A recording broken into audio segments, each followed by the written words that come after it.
I'm here. I'm ready to talk about some small town crime, a little bit of murder.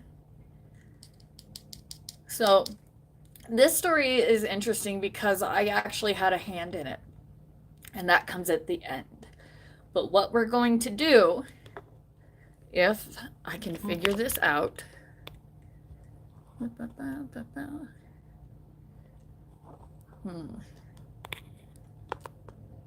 wish there was a way to screencast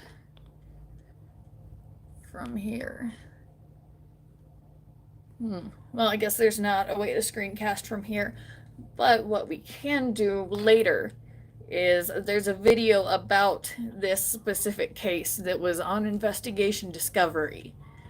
Um, so my cat always wants to come over and say hi when I am filming. There's a big chunkums. Yes, him is. So I think, 15 or 16 years old at the time when this happened.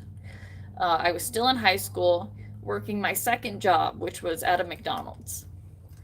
Um, they had me working the morning shift, so I would get up at 5 a.m., get ready for work, talk with my mom for a little bit, and I had made it kind of a thing for me to bring her something on my lunch break for breakfast, because my lunch break was usually around 10 o'clock and they were still serving breakfast.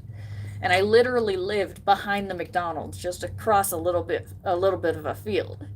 So, I'd get up in the morning, do my thing, talk to mom, go to work, come back on my lunch break, talk to mom a little bit more, and then go back to work and finish out my shift.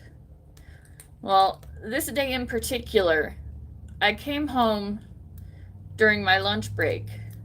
I remember specifically, mom had requested a hot fudge sundae with hot fudge on the top and on the bottom.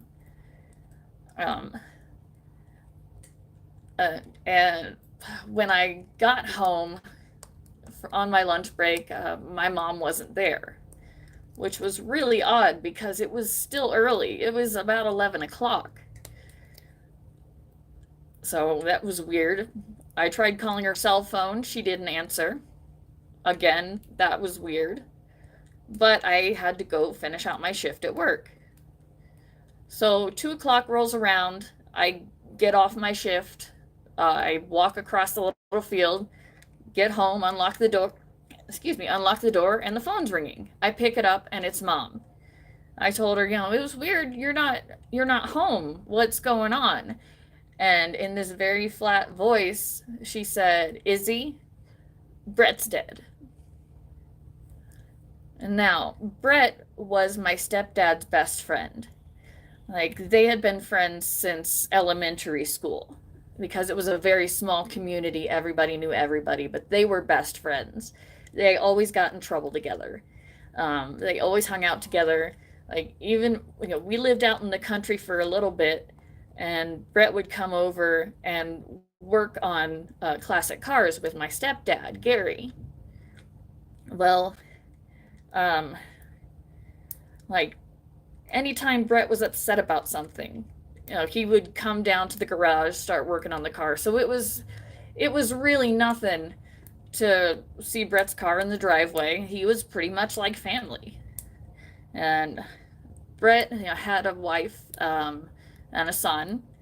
I believe his son was about 3 or 4 at this time. And his wife, well, we'll talk about the wife later. So Brett was like family. This was a huge blow. None of us were expecting it.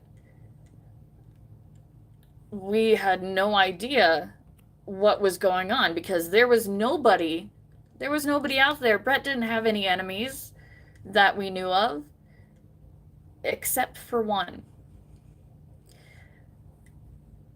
I remember my mom telling me this a couple days after Brett's murder. She said, Izzy, I remember Brett saying, we had this conversation, if anything happens to me, look to this person, look to that person. My mom was like, if anything happens to me, look to the kid's dad. Look to my dad. And Brett had said, if anything happened to me, keep your eyes on Linda Scheimer. And I have no qualms dropping that name because she's in prison. Linda Scheimer was Brett's wife's best friend. She did not like Brett. She was convinced he was he was a woman beater. She said terrible, horrible things about him. But for some reason, Linda was the wife's best friend. And again, they had been friends for quite a while. They called each other like soul sisters. They would spend hours on the phone together. Little sus, right? Just a little sus. I remember watching the news when they dropped the story about Brett's murder. They showed the house, they showed his car still in the driveway. And I remember Mom saying that, Brett had put some tomatoes in the trunk of the car. And Gary, he was a clean freak. He loved his cars. Brett absolutely loved his cars. And in my stepdad, in his shock, that was his big concern, was getting the tomatoes out of the trunk of the car so they wouldn't rot. So back to the point at hand. He had said, if anything happens to me, look at Linda Scheimer. Well, my mom did look at Linda Scheimer. The cops searched the house and they found that Brett had tapped the phones. He had been suspicious of something going on. I believe he had been suspicious that his wife was having an affair with Linda. Very possible. I don't know what was on those recordings. I didn't get to go to the trial because I was in summer school at the time. I don't remember if they used any of the recordings in the trial. But Brett had tapped the house, had tapped the phone lines because he was suspicious of something happening.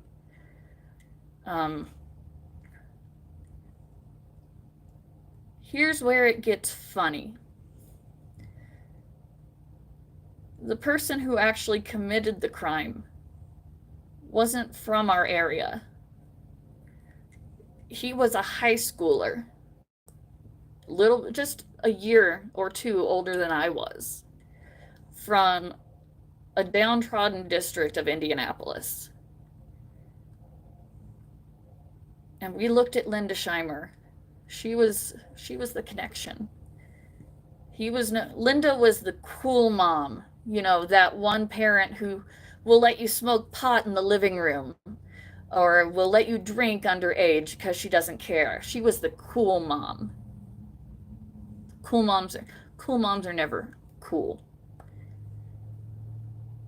I'm sorry, I'm shaking a little bit while I'm talking about this because even though it was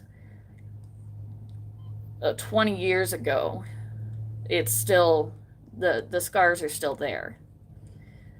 Well, Linda had wanted to take Brett out, point blank. We're not sure if she was having an affair with the wife.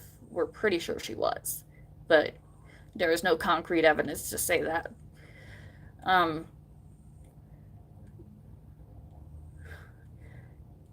This kid had been over, hey, Tickle Pea Shivers. So this kid had been over at Linda's house. And supposedly she looked over at him and said, hey, do you want to earn a car? I know you have a girlfriend who lives up in Carmel. Carmel's the ritzy district. That's where all the rich people live. And wouldn't life be easier if you had a car? He said, yeah, I could use a car. She said, if you take someone out for me, I'll get you a classic car. Brett had 3 classic cars. Whew. Now, here's where I have to get litigious and say allegedly. What had happened, the kid had talked to his girlfriend about it. She was down.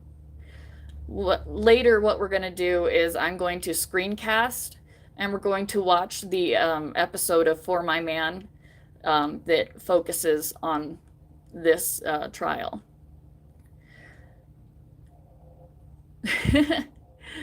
Hey, Marky. No, so this is like I actually can see the comments now. I had to put on live chat rather than top chat.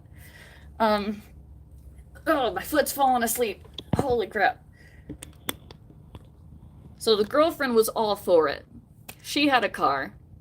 She was going to be the getaway driver. Now, allegedly,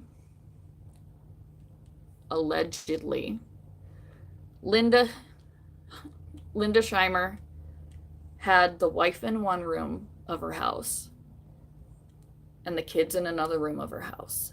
And she went back and forth between the two rooms so that this party never saw this party and this party never saw this party. So they couldn't pin it on the wife.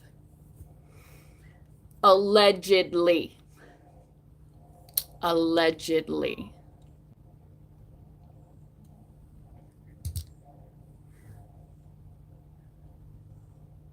So this kid, I don't even remember his name. He and his girlfriend went out the day before the murder actually happened with a baseball bat. He went out there at 5 a.m, which is when Brett left for work, because he worked at Raytheon. Oh, that just reminded me. Before we knew about this kid and Linda Scheimer, we thought that it could have been somebody from Raytheon because he had uncovered, he was about to be a whistleblower. Like he had uncovered some time clock fraud or something like that. So we thought it could have been somebody from Raytheon. But like I said, he said, look to Linda Scheimer. And look to Linda Scheimer we did. So this kid went out with a baseball bat, and he didn't do it because Brett was a big guy. And he, baseball bat's not going to do much. So he went to his cousin, and he asked his cousin if he had a gun. His cousin did have one. So they went out there the next day. The girlfriend parked behind the church that was across the street from the house. So she didn't see what was going on. Again, he waited until Brett lifted up the trunk of his car to put something in it, shot him in the back. Just outright shot him in the back. Then he ran to the car, and they sped off. He took the gun back to his cousin.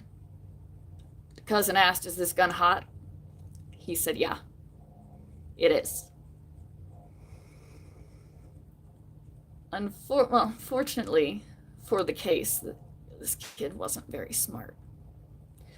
It took the police a matter of weeks to trace it back to Linda Scheimer.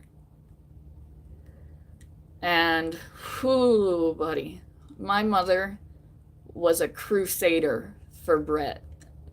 She was every day that there was, during the Linda Scheimer trial, she was there. And I remember she was actually featured on the news once Linda's, once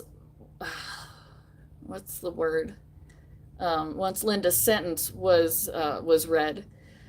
She waited in the lobby, and as soon as they walked Linda out, she said, "Go to hell, Linda." And they featured that on the news. That was so cool. It's still really hard. This case actually was on investigation discovery. They got it wrong, but the episode of For My Man is actually really popular in Norway, I think. So I guess what I'm going to do is end this live and go over to my laptop, and we're going to watch that episode. And you're going to get some brief interludes and information from me about it. So I'll see you there.